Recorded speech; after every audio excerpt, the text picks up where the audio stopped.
Hello everyone, Joe Neat here, executive producer on Sea of Thieves with another weekly dev update. So firstly, I want to talk about what's coming up in the build this week, and there's quite a lot of stuff coming into the update for everyone. So to begin with, we are introducing the kind of first version of skeleton ships into the world after the Curse Elves event.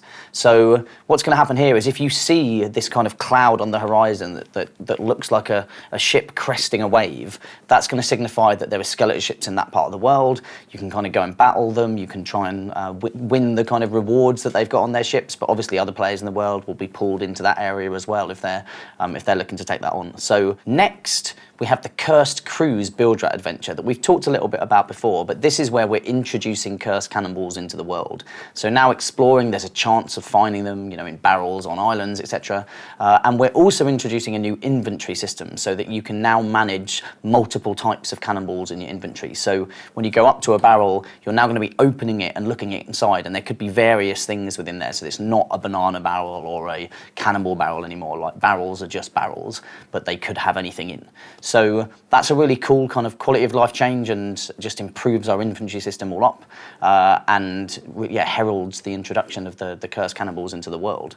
And so the Cursed Crew event is really all based around using those cursed cannonballs, whether that's on other players or on the skeleton ships, etc. in the world. So lots of combinations around the use of them. So alongside the cursed cannonballs, we're bringing in the Reaper's Mark, which is the ability for you to now raise a flag on a ship that marks you on the map for other people to see in your world. I think it's going to be fun, and players are going to have a lot of fun with this. And we're obviously adding this with the intent of people using it to put themselves on the map and potentially kind of call people in to have fights with other crews.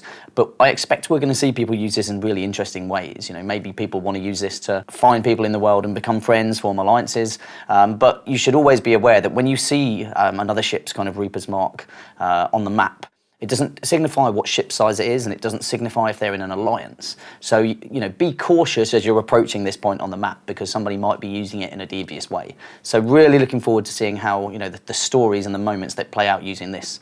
And again, I think it's one of those things that's just really cool, really unique to the world of Sea of Thieves. One of the other kind of quality of life improvements that we've made is we've upped the chances of finding the banana crates, the cannibal crates and the wood crates, whether that's in shipwrecks or kind of washed up on islands. And also when you now turn those in, you're going to get higher rewards. And so this has obviously been a feedback point from players, so we're really happy to address that, and it will help people progress within the merchants themselves a bit quicker. And so one of the questions we were getting on the stream earlier this week actually was a lot of questions around controller sensitivity, and pleased to let you know that in this one we have doubled again the controller sensitivity. So if you're right up there at the top, I think if the setting is 10, then that's going to be double what it previously was.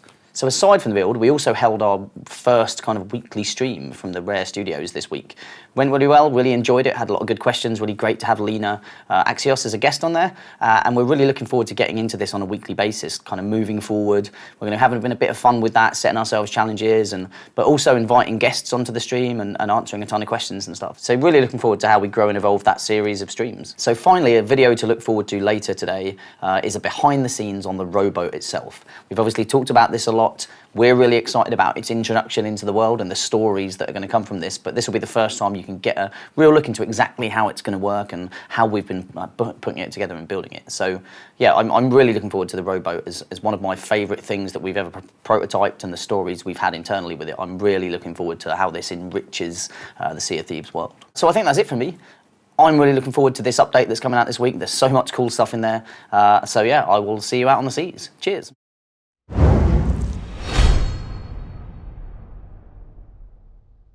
Thank you very much for watching. If you want to stay up to date with everything Sea of Thieves, then subscribe to our channel and click that little ship's bell for all those notifications. Cheers. Don't worry, I'll just wait here. I'm not doing much anyway. Couple of good videos there if you want to watch.